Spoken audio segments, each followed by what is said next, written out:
Hi and welcome to Literary Hype. I am Stephanie, your literary hype woman, and I am so excited about today's author conversation because it combines two of my favorite things, books and K-pop. If you are here, you are probably a fan of at least one of those things, if not both, and we're gonna have a good time because Kat Cho's new book is Wish Upon a K-Star, which is the follow-up to Once Upon a K-Prom. This is book 2, so it would be useful to read Once Upon a K-Prom before jumping into Wish Upon a K-Star. Either way, you're gonna have a good time, especially if you love K-pop. This is a YA romance series, and it's just so much fun, and we had a grand old time talking about K-pop and books and all the things we love. So without any further ado, here's my conversation with Kat Cho.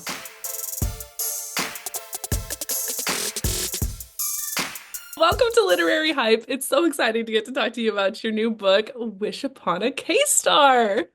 Thank you for having me. I'm so excited to talk about this book. I'm very excited to talk about it too. I love to talk about K-pop, and this is not a big stretch to incorporate K-pop into the conversation. Yes. I mean, that's why I wrote it, so that I could talk about K-pop and be like, this is my job, actually. So, for anybody who hasn't seen this book already, let us know what it's about. So it's a K-pop rom-com about this idol right here. His name is Moon Min-suk, so his stage name is Moonstar, because of course it is. And he's from this like worldwide famous K-pop group called WDB, and they have recently gotten into a little bit of a dating scandal, other members in the group. So he's kind of like on the tour on his own to try to like rejuvenate their reputation. But while he's like going on all these shows and trying to like make good with the public, he gets in a fight with her. Her name's Shinhyeri, and they used to be trainees together, and they have a little bit of a like combative past. And so they get into this fight. It gets caught on camera. It goes viral. And she also has a history with scandals. So they both kind of realize, like, oh, we have to fix this. So their company signs them up for this reality show, which is based on a real Korean variety show. The Korean variety show is called We Got Married, and in my book, it's called like Our Celebrity Marriage. And so pretty much the concept is that it takes two celebrities and it forces them to like become newlyweds and do like the newlywed life and newlywed challenges. And it's just like both hilarious and romantic and like lots of hijinks ensue. But of course, these two end up falling for each other, which wasn't in the plan. Yeah. Dun dun dun! Oh no. I am shocked that they will fall for each other in a rom-com. Oh wow. What a twist. This is like kind of a follow-up to Once Upon a K-Prom, which came Yeah. out 3 years ago. So what took so long to get to this story? Part of it is the process of publishing, not to get too real on the podcast, but publishing just can take a really long time. And like a lot of times, like, I had some anthologies come out in the meantime, and people don't want to step on each other's toes, and they're all from different publishers. So there is a lot of that going on behind the scenes. Um, yeah, so it was just schedule. I would have loved for it to come out sooner. I had the idea for Moonstar's story. He was in Once Upon a K-Prom because the main guy in Once Upon a K-Prom, Robbie, is the maknae, the youngest of WDB. So I knew the next person I would write a story for would be Moonstar. Like everyone liked him the best. Like he kind of jumped out on the page at me while I was drafting. I knew he would be really fun to write more about. So yeah, I was ready to go writing it. It was literally just like the behind the scenes bureaucracy and paperwork. Now, before we get too deep into the world of K-pop, so if someone's picking up this book and they have not read and they don't know anything about K-pop, what should they know before they dive into this book? I really tried to write it so that you could come as a total newbie into the book. And I think I have practice with that because I unabashedly write about my Korean culture in all of my books, but I'm writing it for a Western English speaking audience. So I never make any assumptions that people know about the cultural norms that are like everyday to my characters. Now, I'm not going to be like, oh, Hanmini, that means grandmother. I'm not going to do that in the text, but I do try really, really hard to give organic context clues to like pretty much everything. And especially if it's like a very specific or difficult concept that's very K-pop specific, my characters are very, and like they overthink everything. They actually inherited that from me. So they do have opinions about things like dating clauses and dating bans, or like netizens or sasaeng fans and anti-fans, like all of those concepts. Like if you've never heard of these before, even though it's referenced in the book, it might be in passing. My characters will have some kind of opinion about it that will give you like really good context clues, is my hope. Ah, sasaengs, things the world could live without. Yes. I will say, like, it doesn't hurt to kind of understand what fandom means in K-pop. If you want to look into something, not you, I know you know everything about K-pop, but like the casual reader who doesn't know anything about K-pop, fandom means something. I mean, I think there's familiarity with it in the Western world. I think like Lady Gaga and her Little Monsters, like that's really similar, or Swifties, that's really similar. There are a lot of similarities, but a lot of the reason why we have such closeness that like transfers into parasocial relationships in K-pop is because of cultural things that, and in my opinion, like I really do think that because in Korea, we're so homogenous and we do believe like every individual success equals success for our whole entire community and culture. That like the way we support our celebrities is not like, oh, you're so far away from me. It's like your success means so much to me personally because you're enhancing the Korean culture. I mean, that's why BTS is like a national treasure because they are considered to have advanced like awareness of Korean culture globally. Which, speaking of BTS, there are some little BTS vibes that I picked up on with WDB and Bright Star Entertainment. So talk a little bit about picking and choosing what elements of existing K-pop stars and companies you wanted to incorporate into this story. Yeah, I mean, well, there's actually named real K-pop stars, like not like interacting on the page because that would be weird. And so, like, how could I presume to like say what, Shiny's Key would say to my characters, although I love him. Anyway, but they're like referenced in like member profiles, like so and so is friends with, ATEEZ's, Woo Young or something like that, right? And so obviously a lot of that is like my little Easter eggs for people who like actually are fans of these real life groups. But when it comes to WDB, yeah, they're like pretty much a parallel for BTS. Um, they started out from their backstory is so inspired by BTS. They started out with this like small, brand new entertainment company that so far before them hadn't like debuted a whole brand new idol group.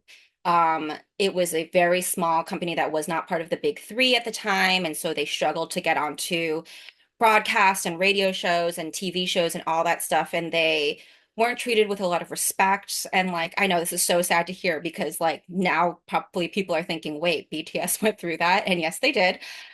But at the same time, like for BTS and for my group, like it created this like bonding. Like they're not just coworkers, they're not just a group, they're family, they're brothers because like they went through all of this together, they survived it together, they believed in themselves together.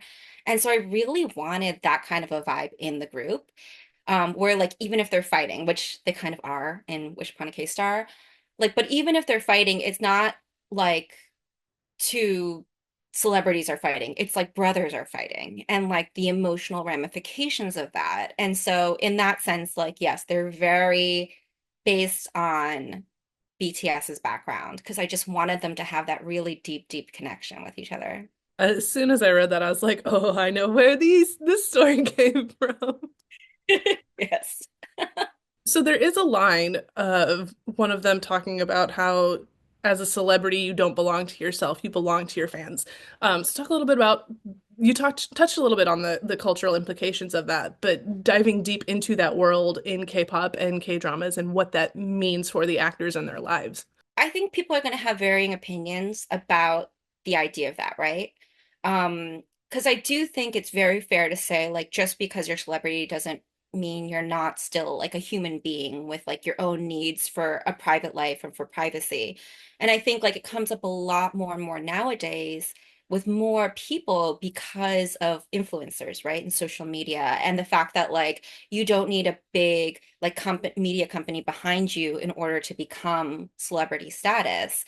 Um, I think authors think about it a lot. I don't think we're like full huge celebrities, but I do think we have public platforms. Like the moment your work is being traditionally published into the world, in order to disseminate your thoughts and your ideas and your characters to other people, you immediately have more of a platform like than the average citizen, right?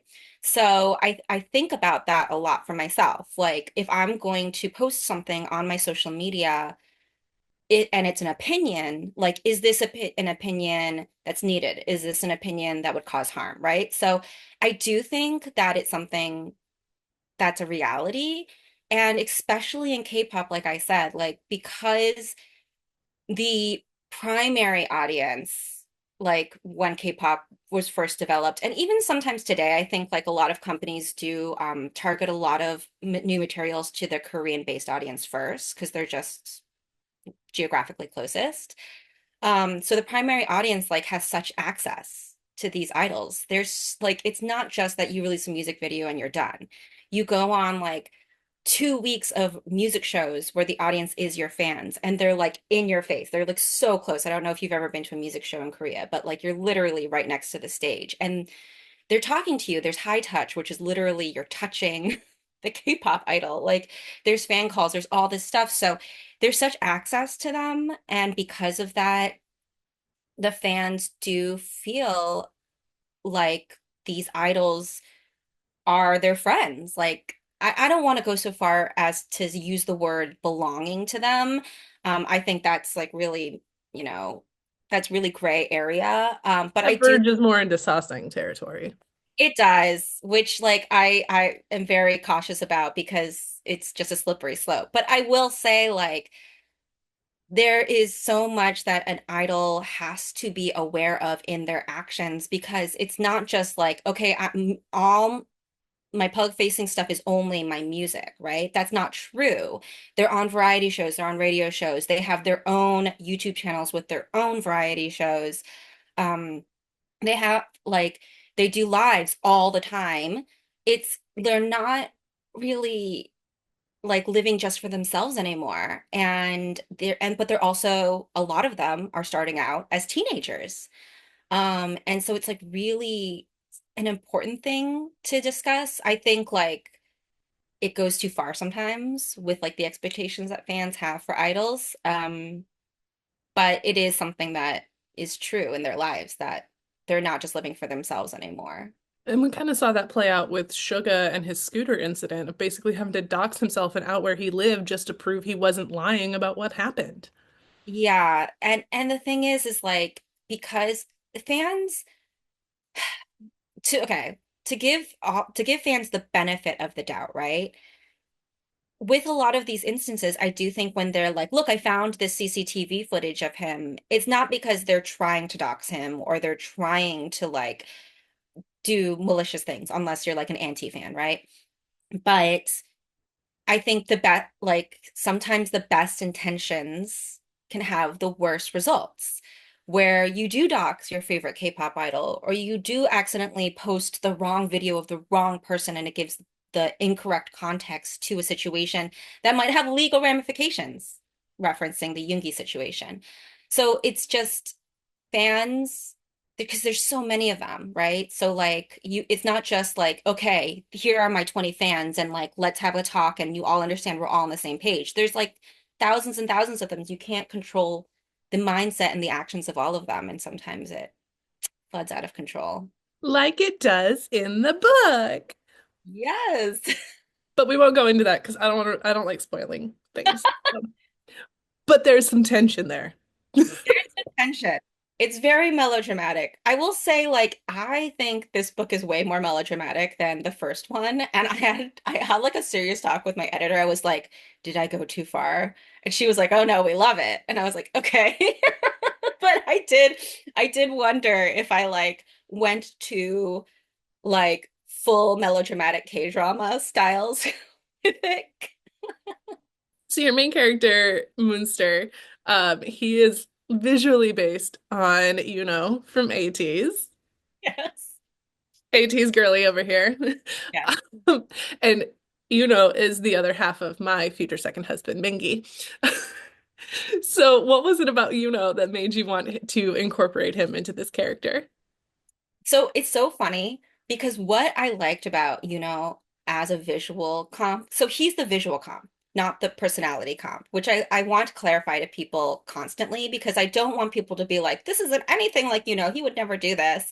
Um, but the reason I used him as the visual comp so easily without using any of his personality is that when he debuted up until 2024, he was so protective of like private information. Like when you really think about it, we knew so much about the other seven guys, and it was like I didn't really know too many private details about, I knew like funny facts and stuff like that about him, but like he was so good at separating those things. And I was like, great. So like it'll be so easy to like visualize, but then to tack on like, oh, young personality. And then all of a sudden they go to Europe and go on tour. And Yuno's posting thousands and thousands of TikToks, shirtless TikToks, like Instagram, all this stuff. He's like, welcome inside of like my private space. And I was like, what are you doing? I needed you to like stay neutral.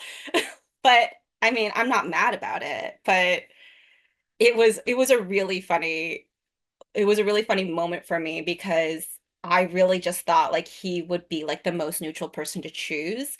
And then all of a sudden he's creating this fervor. And I posted like this one throwaway photoshopped post, which I did for the first book too. And it's like, holding the book. And I was like, he's the visual comp. And I was like, great, I'll get like 50 likes on this. And it went like into AT's Twitter, apparently.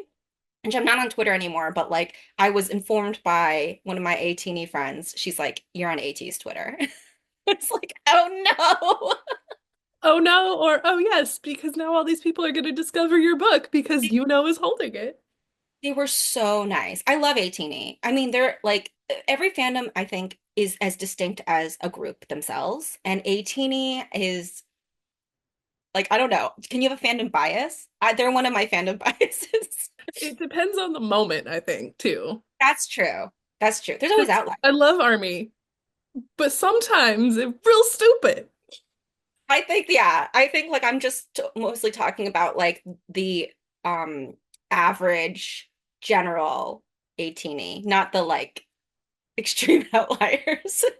And my husband and I talk about this all the time of like you have your core group and what the core group is like, but you're always going to have the outliers of like the weirdos and the not so nice ones.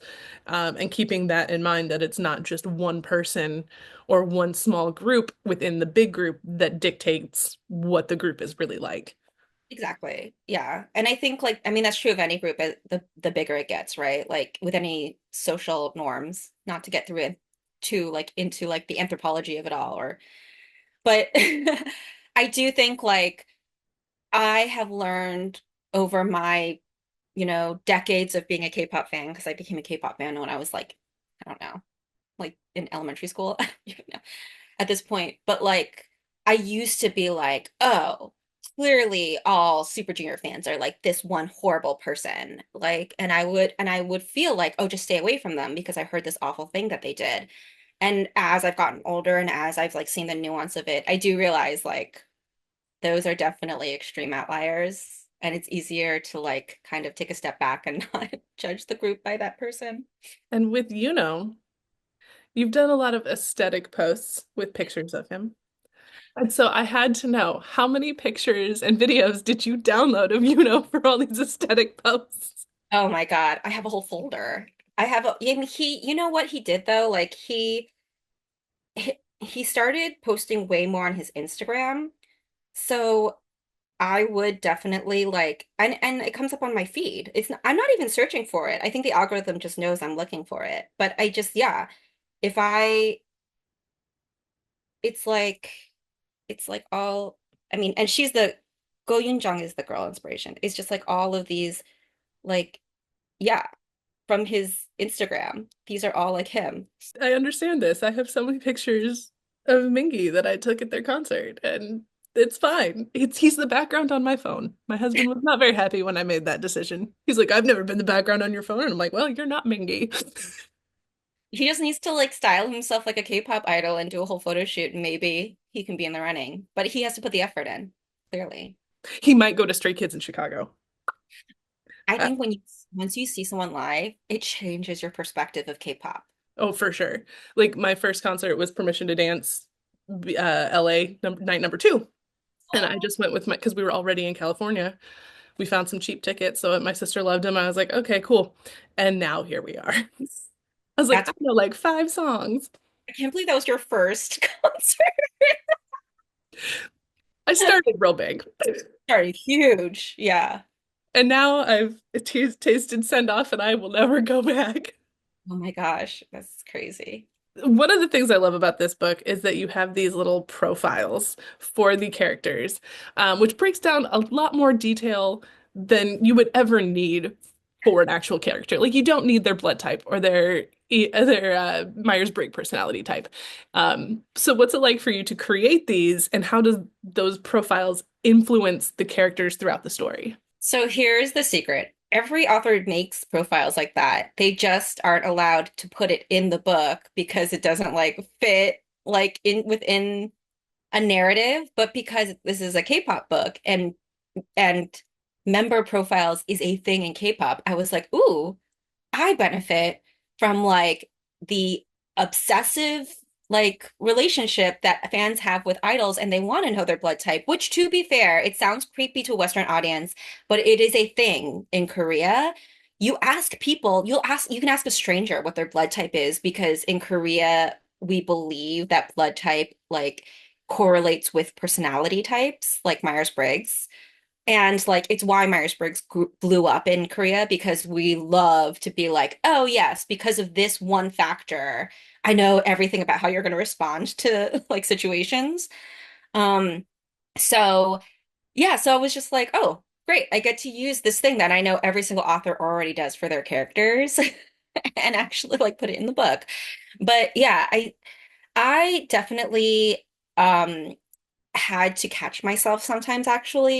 It was a blessing and a curse because I love that like I could share this like really detailed information that I have about each character with the readers, but at the same time, like sometimes I would get to a point and I'd be like, "Oh, I actually think they're more like this." And then I have to remember like you have to go back and you have to change the Myers-Briggs and you have to change all this. Um, Same with birthdays, actually. Birthdays are really important when it comes to relationships in Korea. Not as much now as like back in the day, but like for a really, really long time, like you just weren't friends with someone who wasn't born the same year as you. Like you could be friendly with them, but if they were older than you, if they were like 형, 누나, 오빠, all those things, like you wouldn't call them friend. Like it would almost be like offensive to say this is my friend. You'd have to address them with like seniority. And same if someone was younger than you, like you would be like, well, they're not my friend. They're younger than me. So there were certain characters where I was like, they're friends, and then I would realize like, oh wait, I made them born in different years. I have to change their birthdays. Now, the one thing I will say is that in K-pop, the line is blurred a little bit because when you're like training with someone for like years and years, like since you were like 12 years old, the fact that they're a year older or a year younger than you is kind of blurred because like trauma bonding, right? So I kind of use that as an excuse to be like, because the main Hyeri, her best friend is younger than her in the book. Um, and she calls her best friend, but she still has moments where she's like, the dynamics of this relationship, I'm the one who should be taking care of her because I am older. And she will actively think things like that because of the age hierarchy that is like very inherent within our culture.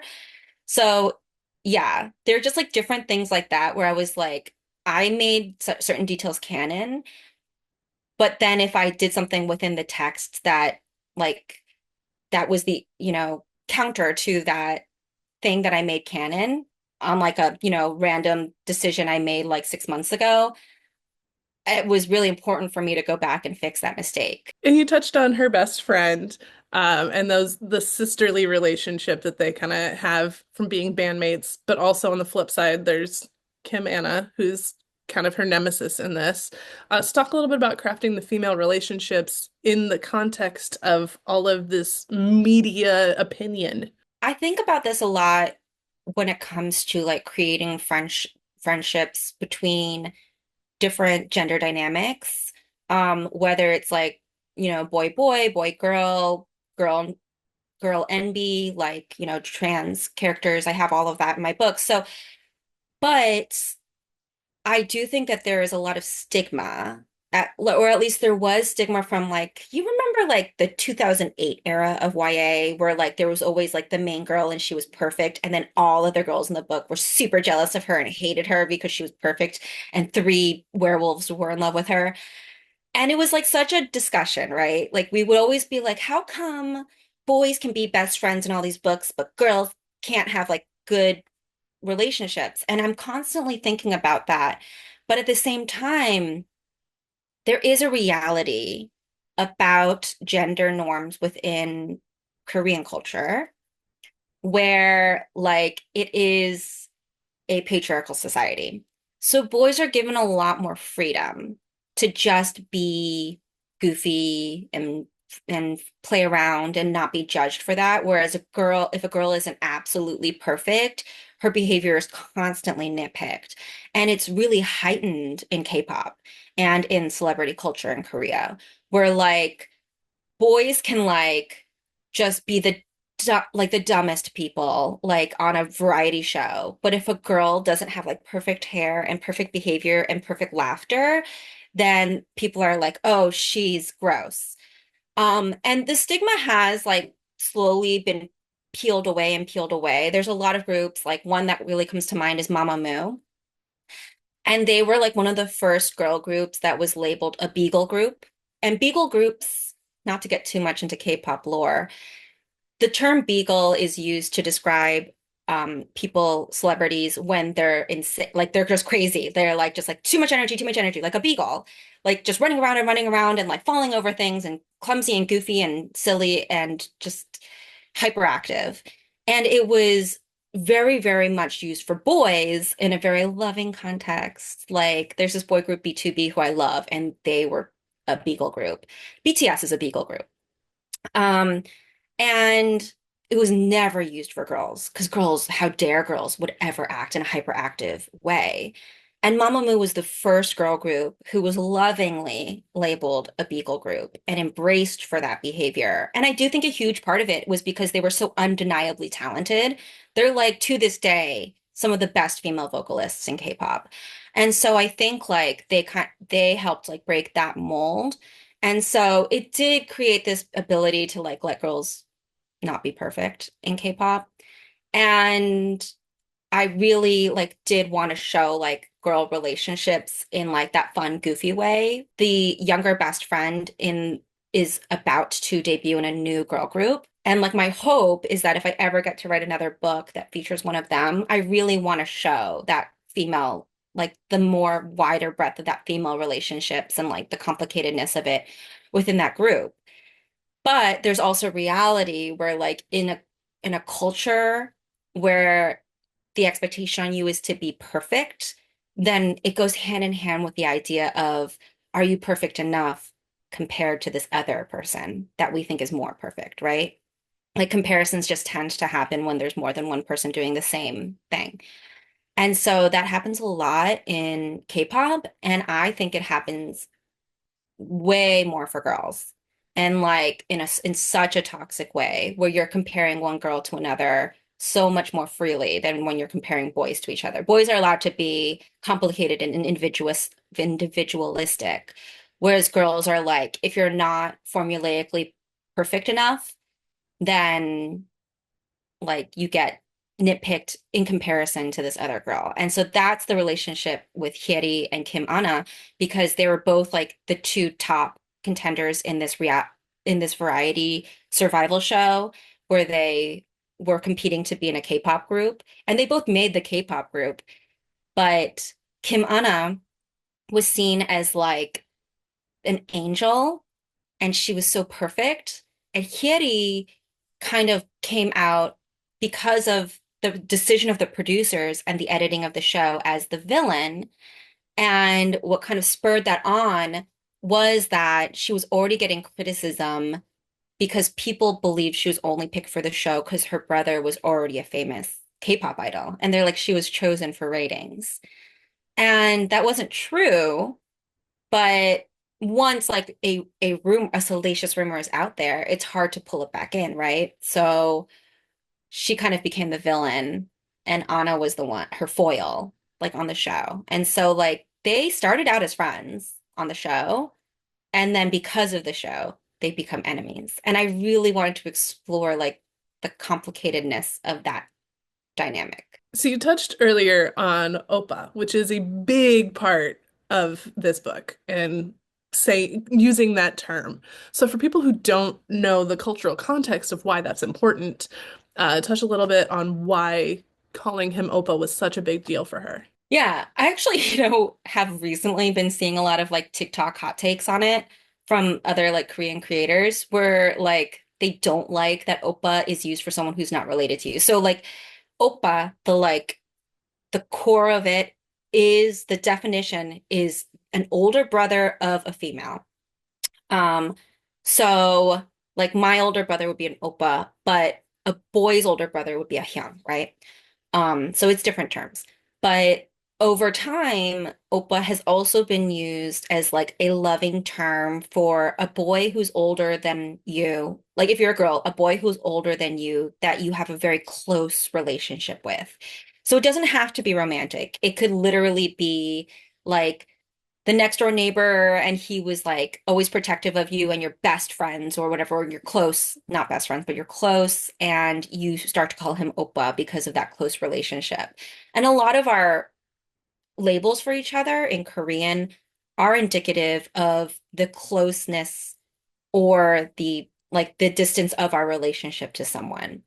Like if I like were to like meet someone in a professional capacity and they were above me, I could call them like 선배님, which is such a formal way of saying you're senior to me within our shared profession, or our shared field.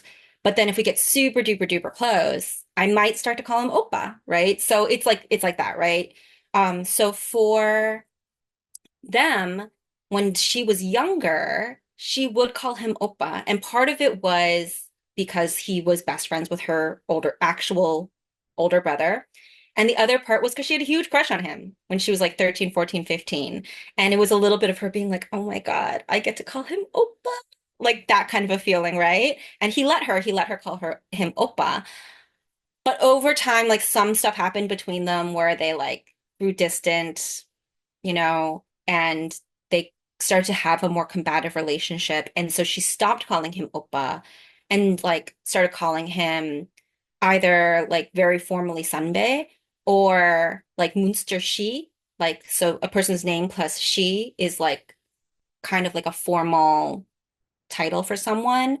Um, and so he is bothered by it. Like, he doesn't admit it at first, but he's bothered that she pushes him away, like that relationship wise, she's keeping a distance between her and him. And I'm not going to tell you why. You eventually find out why he's so bothered by it, but he wants her to call him Oppa again, and she refuses. And it's kind of like this line. It's not so much about the term, it's about how she needs to keep a distance from him and how he's tr constantly trying to shorten that distance. And who wins? We have to read to find out. It's like with Squid Game, they captioned Opa as babe. And I was like, that is not even close. Ah! And now we've got Yeah, J-Hope making videos where he's like, Opa, Opa, this is what you sound like, Opa.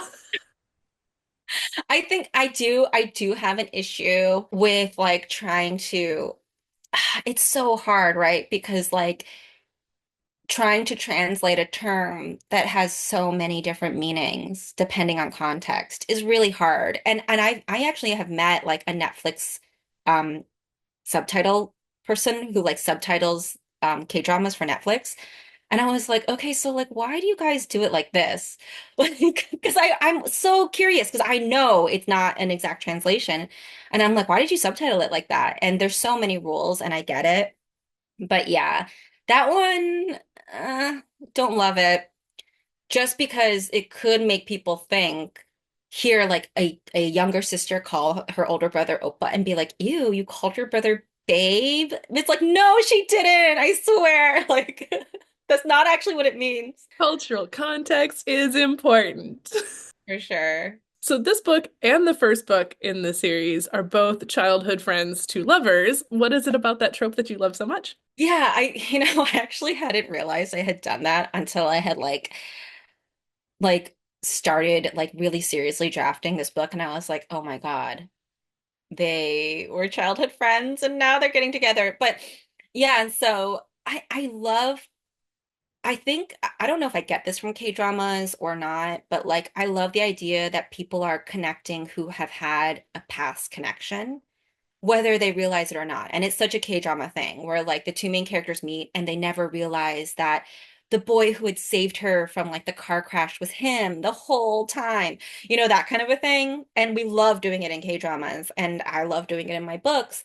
Um, and it's kind of like this idea of being like I do think it helps with like the unfortunate trope of insta love of being like, no, no, no, no, no, they've always had this connection. It's not like that kind of a thing. There's a concept called Jun in Korea, which I don't have you they did you ever see the 12 Boys I Left Before movies? She talked Yeah, yeah. You did. Okay. She talks about it in those movies. It's a concept of like a connection, an innate connection you have with like another human being. And I love this idea of like exploring this like deep connection you have with another person and you can't really explain it and like it's just exists within you and like it's hard to fight against and all that stuff. Like no matter all the stuff that's gone on between you, like you keep coming back together, like that kind of a feeling. I will say like in Once Upon a K-prom, I definitely wanted to write that one more as like childhood friends who had lost contact and got back together, but like it wasn't necessarily like he had actively broken her heart. It was more like she was just like confused because he became a celebrity in the meantime. Whereas in Wish Upon a K-Star, it was supposed to be more, or it is supposed to be more antagonistic because he did something to her actively that broke her heart. And so it Once Upon a K-Prom is more of a pure friends to lovers, and Wish Upon a K-Star is more like antagonists to lovers. Um, but yeah, I just love deep mining past relationships between two characters. So the last question we always ask, because this is literary hype, what books are you hyped about right now? I am currently reading The Floating World, which comes out the same day as Wish Upon a K-Star, so I'm sure that by the time this airs, this book will be out. Um, I will, full disclosure, she's my cousin. So you could say I would be biased, but I actually think that because she's my cousin, I'm much more critical because we're family. So the fact that I love it so much means it's that amazing.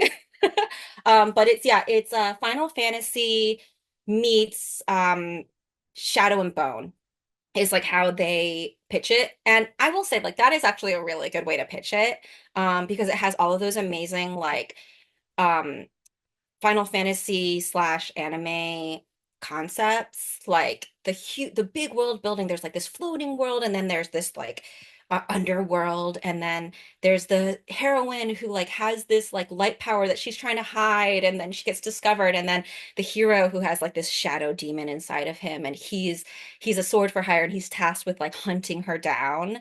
But then they like bond and run from the evil people, and there's like this captain of the army that you don't know if he's good or he's bad. It's such a good book and I love it so much. So that's definitely one that I would recommend to everyone. Um, I'm also I finished X Marks the Spot by Gloria Chow, which like if you love rom-coms then you'd really, really like that. Gloria does such a good job of like filling that niche gap that I think exists between like high school and like older romance, like that like collegey age romance. X marks the spot, I think she's still in high school, but like Gloria does a lot of like college romances that are put into the YA space, and I think it's just like she does such a good job with like that kind of feeling of like venturing out in the world for the first time and like finding your identity while like finding your independence at the same time. And of course, like she uses a lot of her own culture in it, which I love. So yeah, those are two books that I'm like raving about right now. I definitely had Axie on my list of questions. Sharing a release date with someone that you're so close to. It's amazing. I think it's really funny because I see a lot of times where like people are like, I'm sorry, I don't like want to get too, hot takes on this, but I think like the more it's more fun to get excited for other people than for yourself sometimes. And in that same vein, like it's so fun to like become friends with other authors. I mean, Axie and I were already friends, right? But it's so fun to like have that community and build those relationships. And so like I do think sometimes I talk about her book more than I talk about mine. But it's just so fun. And like it's I can going back to like fandom, it's so nice to just talk about a piece of work as a fan as opposed to as a creator. I think like that's a thing I've learned after becoming an author is that there is a lot of pressure to talk about your work as the creator of your work, but to be able to still talk about like other people's books is like the pure joy that comes with this profession for sure. Awesome. Well, thank you so much for taking time to talk about Wish Upon a K-Star with Literary Hype. Yes, thank you so much for having me. Thanks again to Kat for taking time out of her day to talk about Wish Upon a K-Star with me and all the K-pop things. We continued before and after this we were filming. We definitely talked more about K-pop and like how big of a pain in the butt Ticketmaster is in impeding our dreams of being close to our favorite Korean singers. If you'd like to check out Wish Upon a K-Star or the first book, Once Upon a K-Prom, the links to do so are down below. Kat also writes some fantasy books that have some Korean mythology inspiration, so those links are down below as well. If you enjoyed this conversation, don't forget to like this video, subscribe to the Literary Hype YouTube channel if you've not done so already, and share it with a friend. Thanks so much for watching. I'll see you next time.